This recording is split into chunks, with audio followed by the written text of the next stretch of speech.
You know that feeling of anxiety, that vague guilt that we all seem to carry around? What if I told you it's not random? What if it's actually part of a psychological prison we've built for ourselves? Well, today, we're diving into Friedrich Nietzsche's brilliant and, let's be honest, pretty provocative work, Twilight of the Idols. We're going to explore his idea of the four great errors that he believed shape and ultimately trap our inner world. Nietzsche would give a resounding yes to that. For him, a lot of our modern suffering isn't some big, bad external force. Nope, he says it's the direct result of what he calls decadent ways of thinking. We've basically constructed our own psychological cage, brick by brick, using faulty logic that cuts us off from what's real. And he gave this prison a name, the shadow. Now, this isn't some monster under the bed, it's more like a veil we've thrown over our own lives, a veil woven from some really basic mistakes in how we see cause and effect, how we see ourselves. It's the darkness that comes from, as he'd say, just fundamentally misunderstanding our own instincts. So here's the game plan. First, we're going to step inside this prison of shadows to really understand how it's built. Then, we're going to grab Nietzsche's philosophical hammer and start smashing it down, piece by piece, by looking at the four big errors he said were the factories producing it all. And stick around, because at the end, we'll talk about his pretty radical path to finally escaping into the light. Alright, so let's get into it. What exactly is this prison? For Nietzsche, these errors aren't just little oopsies in our logic. He calls them decadent structures. And what he means by that is they are systems of thought that actually make us weaker. They make us sick by separating us from the truth of our own bodies, our own instincts. And here's the thing. Nietzsche says this whole shadow operation is run by four specific identifiable errors. Think of them like factories, just endlessly pumping out the guilt and confusion that keeps us in the dark. So let's start with the big one, the one he called the real corruption of reason. Okay, error number one. This one is huge. It's the error of confusing cause and effect. This is where we get everything completely backward. And believe me, it has massive consequences for how we live our lives. It basically sends us chasing ghosts while the real issues go completely ignored. Yeah, Nietzsche really doesn't pull any punches on this one. He calls this simple mix-up the real corruption of reason. He saw it as the original sin of a morality that had, in his view, turned completely against life itself. So check this out, because this completely flips a huge moral idea on its head. We're always told, be virtuous, follow the rules, live a certain way, and then you'll be happy, right? Nietzsche says, wrong. You've got it backwards. A person who is already thriving, someone who is physiologically healthy and full of life, that person naturally acts in ways we then label as virtuous. Virtue isn't the cause of happiness. It's a symptom of it. And here's the shadow this mistake creates. A deep, frustrating exhaustion. We wear ourselves out trying to be virtuous so we can earn happiness, but we're ignoring the actual source of happiness, our own physical and mental well-being.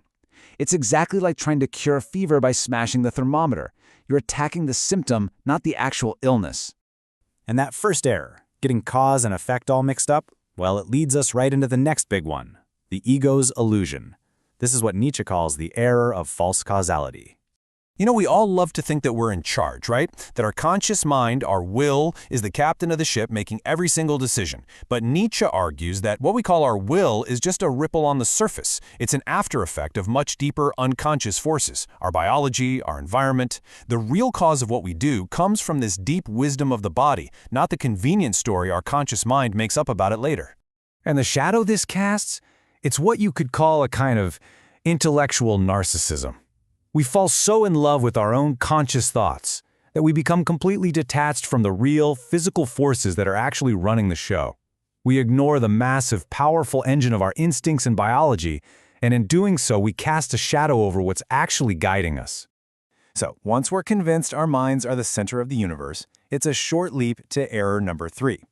This one explains our very human and very strange habit of just making up reasons for things we don't understand, especially when it comes to our own pain. Think about it. When you get that weird, uncomfortable feeling, that anxiety that comes out of nowhere, the mind just hates not knowing why. It panics. So it rushes to invent a reason, any reason. It basically hallucinates a cause. It tells us, oh, I must have sinned, or this must be a punishment, or it's a test of my faith. We create a whole moral drama to explain a simple physical sensation. And that right there is how the shadow of metaphysical guilt is created. Suddenly, a simple headache isn't just a headache, it's a punishment for something we did. A moment of anxiety isn't just a chemical reaction, it's proof of some deep moral failing. We end up chained to these imaginary crimes, filling our heads with ghosts of guilt. All right, this brings us to the final boss, the fourth error. And for Nietzsche, this is the masterstroke, the keystone that locks the entire prison together. I'm talking about the error of so-called free will.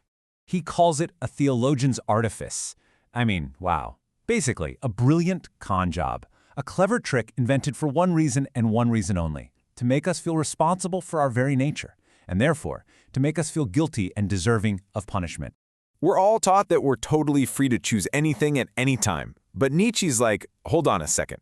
He argues our actions are inseparable from our fatum, our fate. Now, he doesn't mean some spooky predestination. He means the sum total of who you are, your history, your genetics, your body, everything that's made you, you. You don't act in a vacuum. You act from the totality of who you are. And the shadow this casts? Oh, it's a heavy one. It's that awful burden of what if. The constant torture of, I should have done better. We're haunted by this imaginary ghost of a perfect self who always could have and should have chosen differently.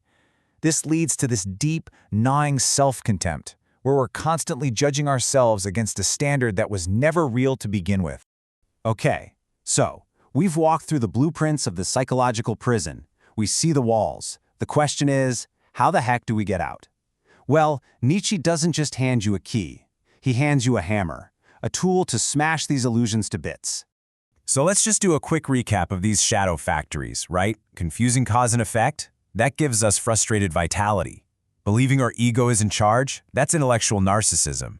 Inventing reasons for our pain? Metaphysical guilt. And the big one? Free will? That crushes us with existential accountability. You can really see how they all lock together to build this perfect system of self-doubt and alienation. Which brings us back to the biggest question of all. If this whole thing is a prison, where's the escape hatch? How do we break free from this shadow that we've inherited and start living a life that actually feels authentic and, well, alive? And here's the twist.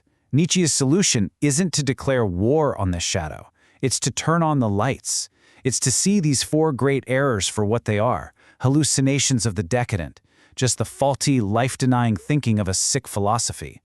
The goal isn't to try harder to be good by these broken rules. It's to return to what he calls the innocence of becoming, to just accept life and ourselves exactly as we are, without all the judgment.